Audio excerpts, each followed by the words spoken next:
Bienvenue sur Talents Précieux, le podcast de la réussitologie, l'art des comportements de la réussite. Je suis Perrine Corvézier. Avec Amélie Dag, mon associée, nous avons créé Human Learning Expedition, le cabinet de conseil comportemental qui produit ce podcast. Talents Précieux illustre la mise en œuvre des comportements qui mènent aux réussites dans le contexte professionnel à travers le témoignage d'un invité différent chaque semaine.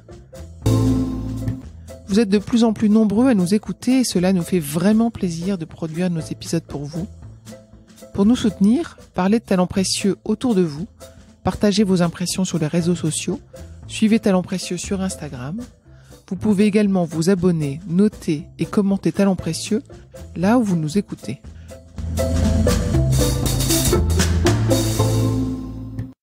Je crois vraiment que quand on a quelque chose dans le cœur, c'est la chose qui se transmet le mieux.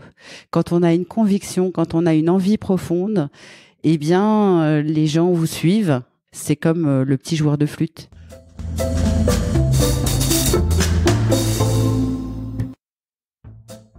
Geneviève Petit dirige Petit Web, une entreprise qui envoie une newsletter mensuelle, qui organise des conférences, des remises de prix. Cette journaliste a un domaine de prédilection qui est le monde digital, un réseau hors du commun, un style bien à elle, une vision singulière, des partenaires fidèles et des clients qu'elle a choisis. Elle parle d'éthique, de liberté, de responsabilité et d'édito assumé. Nous avons abordé l'importance du réseau, de la réputation et de l'intuition. Elle explique en quoi les convictions profondes sont plus faciles à partager, en quoi le fait de travailler avec des punks lui plaît, et comment elle reste à jour dans les actualités digitales. Notre conversation a été rapide, mais bien dense et parfois surprenante. Pourquoi surprenante ? Par exemple, séquence devinette, qui Geneviève cite-t-elle en disant « on va péter un coup sur la terrasse » ou encore quand elle dit « la gentillesse est sous-évaluée en entreprise ». Écoutez, vous aurez les réponses d'ici quelques minutes. La conversation était également surprenante car Geneviève partage des situations où il est question d'humiliation et de résilience, des sujets graves. Cette conversation a été pour moi l'occasion de remercier Geneviève, elle qui m'a informé, inspiré et formé indirectement pendant de nombreuses années. C'est par elle et le petit web que j'ai développé ma curiosité si importante dans un monde digital où les changements sont rapides, nombreux et parfois carrément dérangeants. Si le digital vous intéresse, je vous encourage à vous abonner à la newsletter du petit web. Et d'ici là, bonne écoute de cet épisode.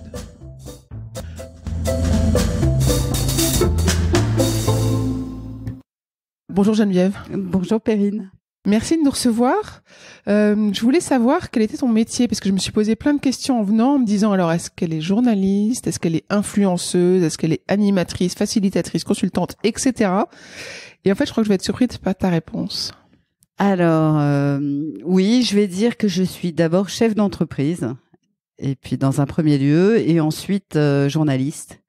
En fait, je déteste quand on parle de petit web comme d'un blog, parce que certes, on est sur Typeform, donc qui est une plateforme de blog, mais la façon de faire, pour moi, c'est la différence entre le moi est haïssable et le je est responsable. Qui avait été une phrase que m'avait dit le directeur de la rédaction d'Europe 1 quand j'étais allée me plaindre à lui du traitement que m'avait infligé Morandini. Et c'est un très bon exemple aujourd'hui où tout le monde fait de la communication, tout le monde fait du contenu, tout le monde fait de l'information. Eh bien, moi, je prétends que le métier de journaliste, c'est un métier qui a une éthique. Et je suis pas la seule à le prétendre, mais que notamment dans cette éthique, c'est de pas avancer marqué et de ne pas avancer masqué. Masqué, oui. Et d'être responsable, de ne pas faire que ce soit le moi qui s'exprime, le moi. Personne n'en a rien à faire, mais d'avoir une vision singulière d'un univers. C'est ce qu'on essaye de faire au travers de Petit Web. Alors là, pour le coup, aujourd'hui, je m'intéresse à toi. Petit web aussi, parce que tu l'incarnes depuis quand même un certain nombre d'années. Donc j'imagine qu'il fait quand même un petit peu partie de toi. Ah oui, c'est mon quatrième enfant. Voilà, tu peux nous raconter un peu l'histoire ? Alors, en fait, c'est le fruit d'un licenciement. un énième licenciement. Faut savoir que les journalistes souffrent, hein. C'est quand même une profession qui est un petit peu les mineurs d'aujourd'hui. Donc j'ai été licenciée 3 fois dans mon existence professionnelle. Et la 3e fois, j'étais à CB News. Je faisais la CB Newsletter. Et j'étais au congrès des médias que Publicis organisait, où il y avait tout le banc et l'arrière-banc. Et je leur disais, bah voilà, la CB Web Letter, ça s'arrête. Et là, j'ai eu 1 personne, 2 personnes, 3 personnes, 10 personnes dans la même journée qui m'ont dit, fais ta boîte en ton nom. Au début, j'avais aucune envie parce que j'avais déjà été consultante et que les histoires de papier, les histoires de tout ça, ça me débecque. Et puis à cette époque-là, j'ai rencontré Fanny Péchioda et qui m'a dit que je connaissais par ailleurs, et donc voilà, je lui parlais un petit peu de ses projets en l'air, et elle me dit, mais tu sais, tous les trucs que tu n'aimes pas, tu pourras très bien t'en débarrasser. Et du coup, c'est ce qui m'a fait aussi me dire, bon allez, je me lance.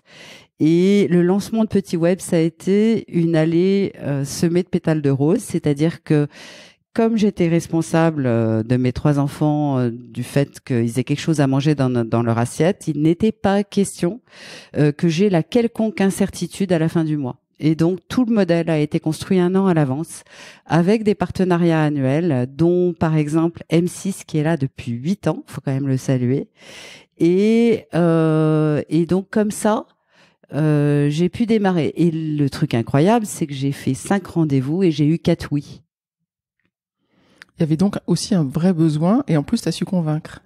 En fait, naturellement, je crois vraiment que quand on a quelque chose dans le cœur, c'est la chose qui se transmet le mieux.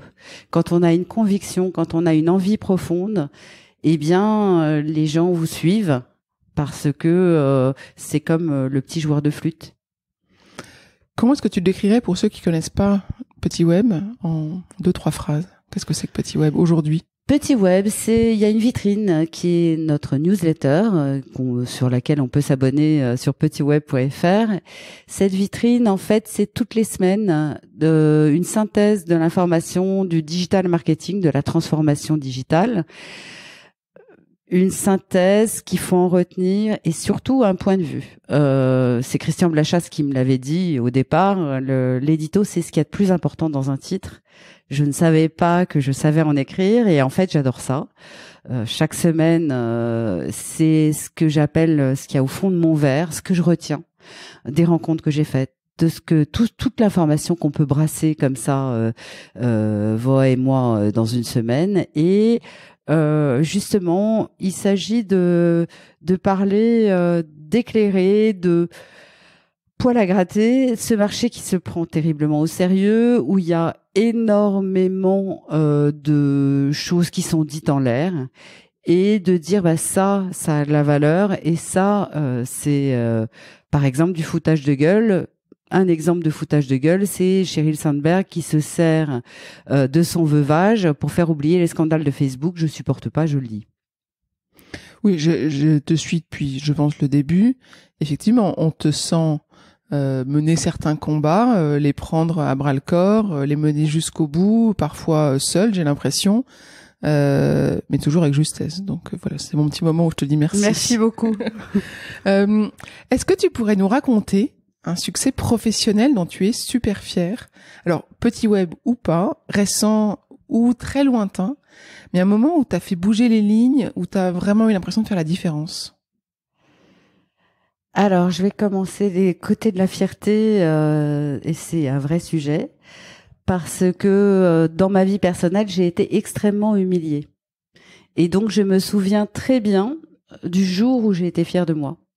Le problème, c'est que là, je me souviens plus de la circonstance, mais je me souviens du déclic. Ça va être intéressant. Que c'est de sortir d'une situation où on est un peu, enfin même complètement le paillasson sur le sol, et de se dire pour la première fois, je suis fière de moi.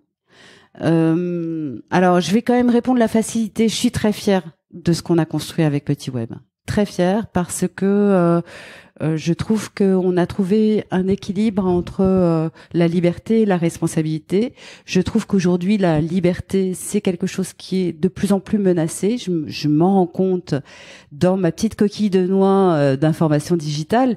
Les gens n'osent plus faire de commentaires officiellement. Ils vous envoient leurs remarques par mail sous le manteau. Et donc, de montrer que bien déjà, on peut se photographier avec la tête complètement ébouriffée pour un sujet ébouriffant. Enfin, bref, de se moquer un petit peu de soi-même quand on est une femme, quand on a mon âge, c'est-à-dire 55 ans. Déjà, je suis un petit peu dans le combat de Dove, on va dire, mais je ne me maquille pas là-dessus. Je suis comme ça. Et puis l'autre chose, c'est de la fierté d'avoir choisi des clients qui me permettent cette liberté. Et je les en remercie tous les jours. Tu dis que tu as choisi tes clients. Oui. Ce qui est à la fois un luxe et puis en même temps courageux. Pourquoi est-ce que tu dis que tu les as choisis? Parce que j'avais toujours en tête le fait que je voulais pouvoir dire tout et n'importe quoi. J'ai un exemple là-dessus. C'était M6. Alors M6, quand j'ai créé ma boîte, c'était les seuls que je connaissais pas dans les partenaires qui ont signé. Et Nicolas Thorin me dit à un moment donné, tiens, t'aurais pas un doc pour présenter Petit Web pour que je le vende à l'interne? Et je réponds comme ça parce que j'étais dans le mouvement, que j'étais là dans mes histoires de fichiers, etc. Je dis, bah non, je veux pas de doc, sans y penser. Et c'est lui qui a fait le doc pour vendre à M6. Il l'a fait lui-même, je sais pas comment il l'a fait d'ailleurs, mais parce qu'il n'avait aucun élément pour le faire, il l'a vendu. C'est quand même un truc incroyable. Rétrospectivement, ça m'est venu 5 ans après, je me suis dit, mais c'est fou cette histoire-là. Mais ça dit aussi qu'est-ce qui peut se passer quand il y a de la conviction des deux côtés. Et pourquoi j'en parlais de M6? Si, c'est parce que au début, je sais pas, Petit Web devait avoir 1 an et demi, et puis il y avait la place média au Audience Square, et j'avais parlé de l'alliance dont faisait partie M6 comme l'alliance des losers. Ça, c'est un coup à perdre un partenaire, mais du jour au lendemain. Enfin, vous n'allez pas traiter quelqu'un qui vous sponsorise de loser. Juste, je n'avais même pas réfléchi. Alors, c'est quelque chose que je ferais moi aujourd'hui, mais j'étais dans mon élan. Et en fait, l'énorme chance, c'est que Nicolas a poussé un énorme éclat de rire, que je me suis excusée et que les choses se sont enchaînées. Et je me dis, mais c'est quand même assez merveilleux de pouvoir avoir ce type de rapport professionnel-là. Qu'est-ce que serait devenu Petit Web si tu l'avais vendu il y a 5 ans, à ton avis? D'abord, au début, j'ai eu des gens qui m'ont proposé de rentrer dans le capital. Et quand je me suis rendu compte que ça signifiait aller demander la permission d'aller faire pipi, enfin plus exactement, aller demander la permission de faire les projets que je voulais faire à quelqu'un d'autre qu'à moi, je me suis dit, mais c'est pas pour ça que je fais une boîte. Donc, ça a été très évacué très vite. Et donc, pendant toute cette première période-là, ça a été évacué. Aujourd'hui, la question se pose un petit peu différemment. Et donc, j'envisage certaines choses que je n'envisageais pas avant, pour d'autres raisons. Ok. Mais justement, ma question, c'était quand même, si tu l'avais vendu, si tu t'en étais séparé, à ton avis, on a besoin, il n'y a pas de concurrence sur la veille dans le secteur digital. Qu'est-ce que ça serait devenu? Est-ce que tu crois que cette liberté de parole, cette indépendance aurait réussi à perdurer sans toi? En fait, ça aurait dépendu des recrutements que j'aurais faits. Effectivement, c'est toute la complexité de cette boîte, c'est qu'elle est à la fois attachée à ma personnalité et que depuis le début, on veille à créer des marques, à créer des repères, à créer des fichiers qui lui donnent une valeur propre. Ensuite, je pense que autour de moi, j'ai des gens qui ont cet état d'esprit. Et il aurait fallu, donc, dans cette hypothèse farfelue de il y a 5 ans, je vends. D'abord, en général, quand on vend une aussi petite boîte que ça, eh bien, on reste un petit bout de temps quand même pour assurer la transition. Et ensuite, c'est, c'est fédérer les punks, trouver des punks pour me succéder, mais ça se trouve, hein. Alors justement, c'est intéressant parce qu'on a toujours des questions sur la collaboration, sur les équipes avec lesquelles tu aimes travailler, internes et externes, un partenaire aussi. Mhm. Qu'est-ce que tu cherches chez tes équipes? Alors j'ai entendu punk, j'aimerais que tu nous définisses ce que c'est qu'une équipe de punk. Le punk, c'est le patron d'accord, comment s'appelle-t-il déjà? Sébastien Bazin, qui arrive à une réunion avec des journalistes sur la nouvelle identité d'accord au Grand Hôtel de Molitor qu'il vient de bâtir. Et il voit tout le monde enfermé au rez-de-chaussée et il dit ah mais qu'est-ce que c'est que ça de rester enfermé par ce temps, allez, on va tous péter un coup sur la terrasse. Et donc lui il est punk et moi je suis punk parce que je l'écris, parce que je dis qu'il est punk parce qu'il a dit ça. Et je suis punk aussi parce que je pense que c'est pas grave de l'écrire ça, que juste c'est un état d'esprit et que ça fait comprendre certaines choses à mes lecteurs. Tes équipes. Du coup, tu cherches des punks, des demi-punks, des bébés punks. Voilà, est-ce que t'es punk? Voilà, et punk. C'est compliqué, hein. C'est vraiment compliqué de trouver les bonnes personnes quand on est une petite boîte comme ça, qui est aussi culturelle, qui va aussi vite, etc. Donc, c'est un work in progress, c'est pas simple. C'est d'ailleurs l'une des raisons pour lesquelles je réfléchis autrement aujourd'hui. Quand tu penses à trouver un nouveau partenaire, quand tu penses à un projet, et tu as envie de travailler avec les gens, qu'est-ce qui est indispensable pour toi dans la relation et donc chez les personnes avec lesquelles tu as envie de travailler? Je dis pas forcément de t'associer, voilà, mais quand tu fais un projet avec quelqu'un, le projet se fait uniquement si... S'il y a des étincelles. Il se fait uniquement si je peux sentir... Pour moi, il n'y a rien de pire qu'une toile cirée. Il n'y a rien de pire que quelqu'un d'indéchiffrable. J'ai vraiment besoin de sentir les gens en face de moi et c'est comme ça que ça va bien se passer. Ok. Donc c'est de l'intuition ? Oh oui, beaucoup d'intuition, oui. Et d'ailleurs, l'intuition, elle me sert aussi dans mon travail de journaliste parce que je me rends compte qu'il y a certaines choses que je sens avant qu'elles arrivent. Et ça, c'est parce que ça fait 25 ans que je suis dans ce domaine-là. Et voilà, à un moment donné, on connaît un petit peu la chanson. Et surtout, quand on s'autorise à reconnaître que oui, l'intuition, c'est important et qu'on se fait confiance là-dessus, eh bien, on voit bien que c'est un vrai driver de business, l'intuition. T'as toujours été intuitive, t'as toujours été curieuse et audacieuse ? J'ai toujours été intuitive, j'ai toujours été curieuse. L'audace est venue après ma période serpillière, où donc j'ai été très humiliée. Et en fait, souvent quand on traverse des épreuves, soit on est brisé, soit on est renforcé. Là, j'ai été renforcée comme quelqu'un, comme un lion qui rentre dans un cercle de flammes. Eh ben, il est sauté par là. Il sait qu'il peut faire bien d'autres choses et bien plus grandes encore. Alors, je crois que c'est ce qu'ils appellent la résilience. Oui. Tu te dis résiliente, t'as conscience d'être résiliente ou finalement ta vie s'est développée comme un chemin à droite, à gauche et tu as avancé et puis tu es devenu ce que tu es aujourd'hui. T'as eu l'impression de te battre pour devenir ce que tu es aujourd'hui ?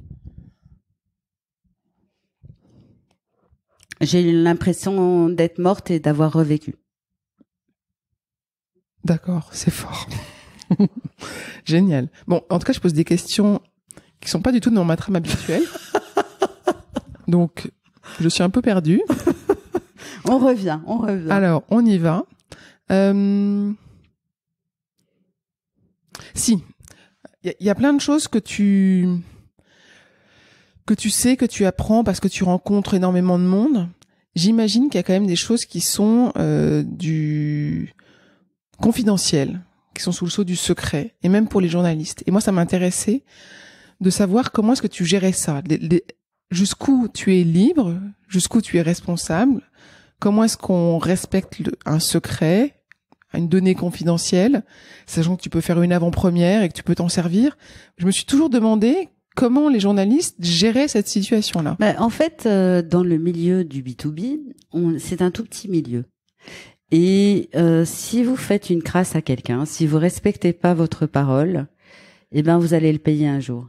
Et donc, en fait, Petit Web a plusieurs activités. Les Petit Web à la newsletter, j'en ai parlé. Il y a des conférences, il y a le Grand Prix d'innovation digitale. Et il y a aussi 3 clubs maintenant de partage d'expériences entre annonceurs. Et ces clubs sont sous NDA. Et c'est quand même un truc incroyable, c'est que ils me font confiance, tous ces gens-là, et donc il y en a maintenant une 30aine, pour que ce qui est dit pendant la matinée ne sorte pas de la matinée. Et l'accord qu'on a ensemble, c'est que je leur dis oui, mais à un moment donné, si ça m'intéresse, je t'appelle et tu me dis si je peux ou je ne peux pas. Bon, en fait, oui, la meilleure réponse, c'est la réputation. C'est tu me fais confiance, tu me fais pas confiance. Moi, je vis quand même beaucoup du crédit et de la confiance que les gens m'accordent. Donc une question de respect aussi, tu disais, et cette réputation. D'accord, c'est intéressant. Est-ce qu'il y a des sujets, des choses que tu aurais, toi, aimé apprendre plus tôt? C'est-à-dire que tu t'es peut-être dit récemment quelque chose, oui, si j'avais su... Ah non, mais donc j'ai fait Sciences Po très jeune, et à Sciences Po, personne ne vous apprenait l'histoire du réseau. Et donc, j'ai démarré, à l'époque, c'était à Média, qui est un canard qui n'existe plus, sous Eudes de Lafont, qui faisait les thèmes astro des gens, et où on allait dans un grand restaurant pour rompre la grève quand il y en avait. Enfin, c'était n'importe quoi, c'était très drôle, très violent et très drôle.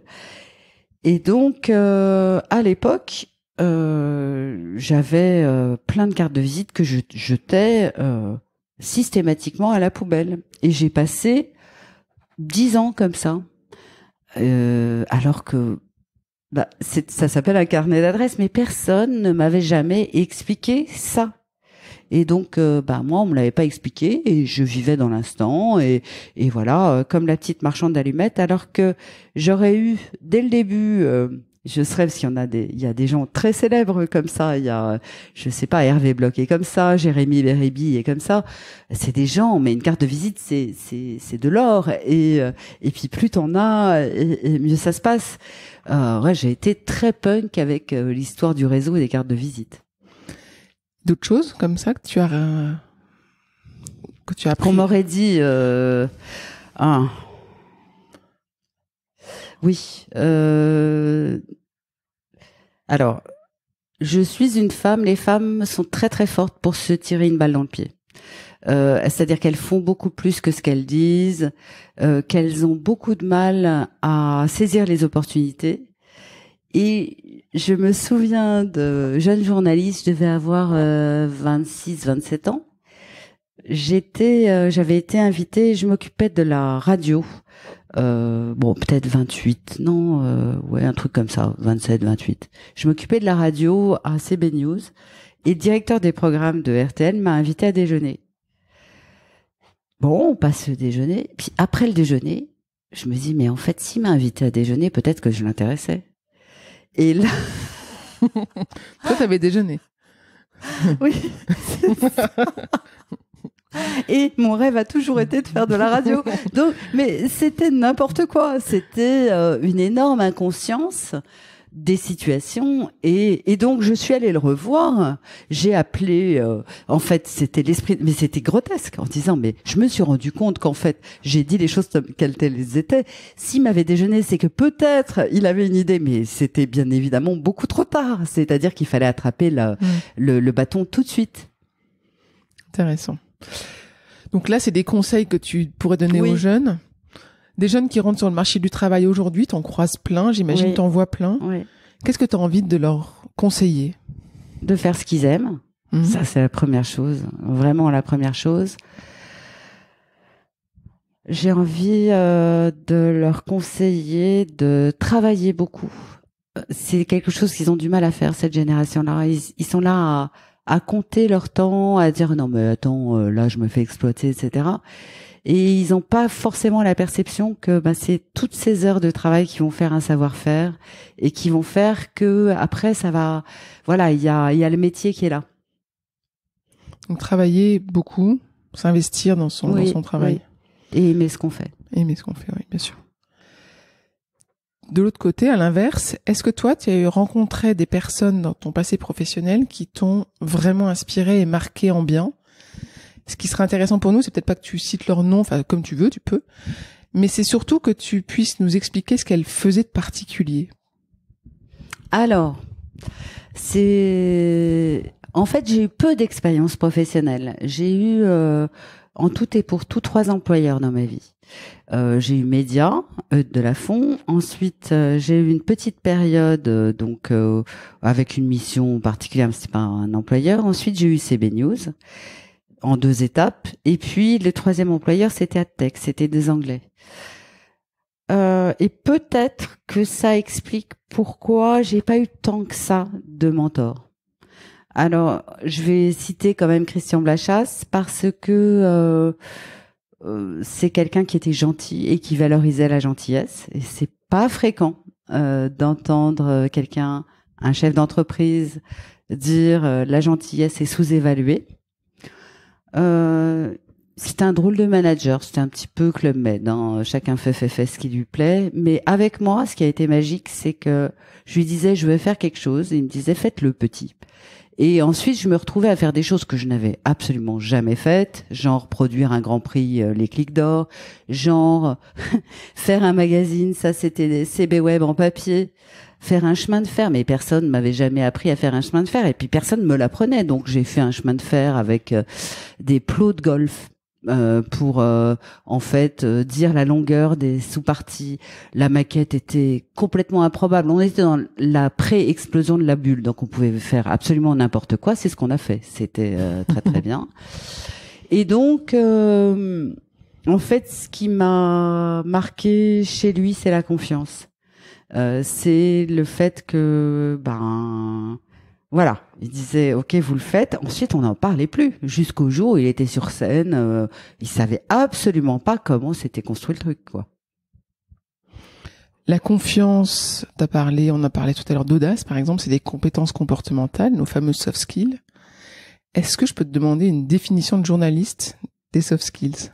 Alors je vais référer à mon père qui pense que l'intelligence émotionnelle n'existe pas.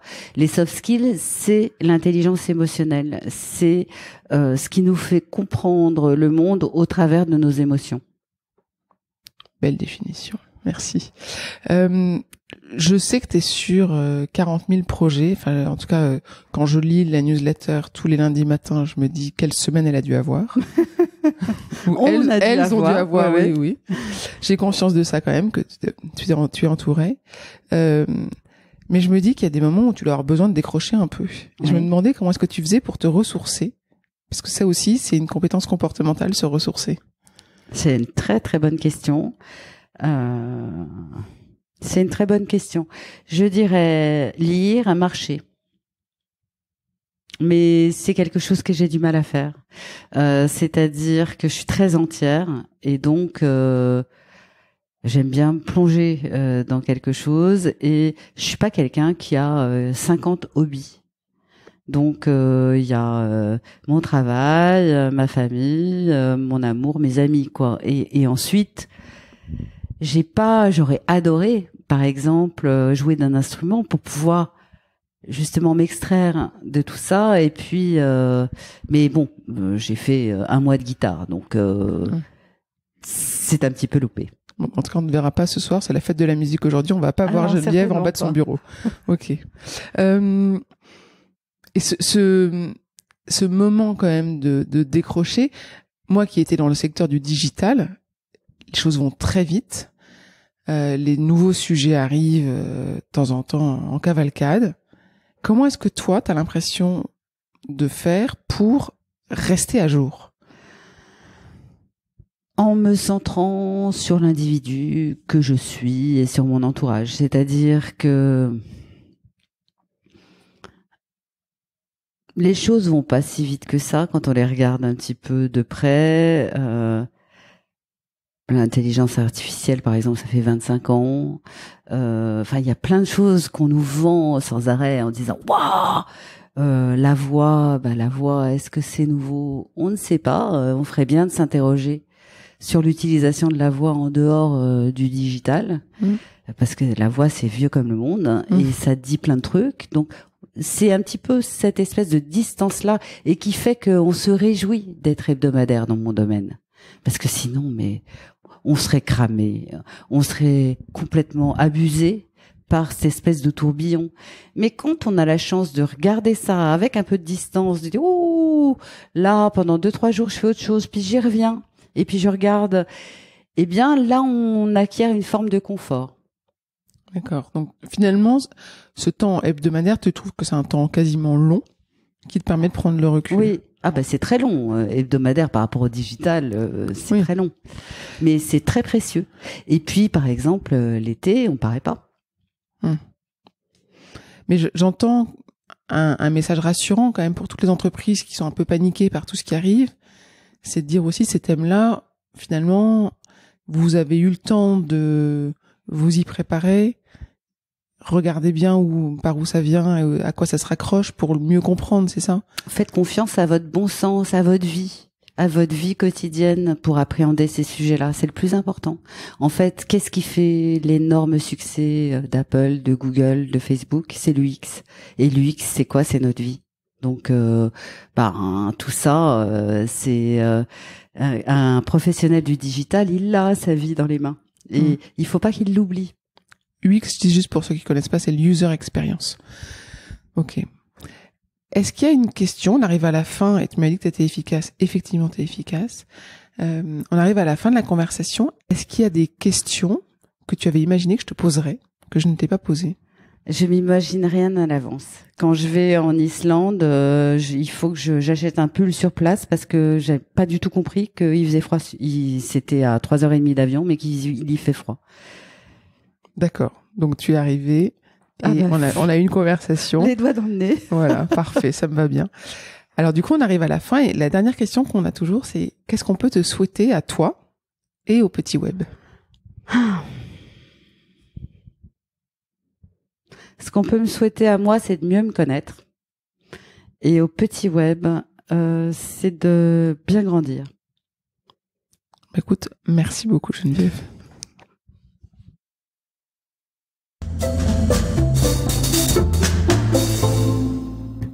J'espère que vous avez apprécié ce podcast autant que nous avons aimé le préparer et l'enregistrer.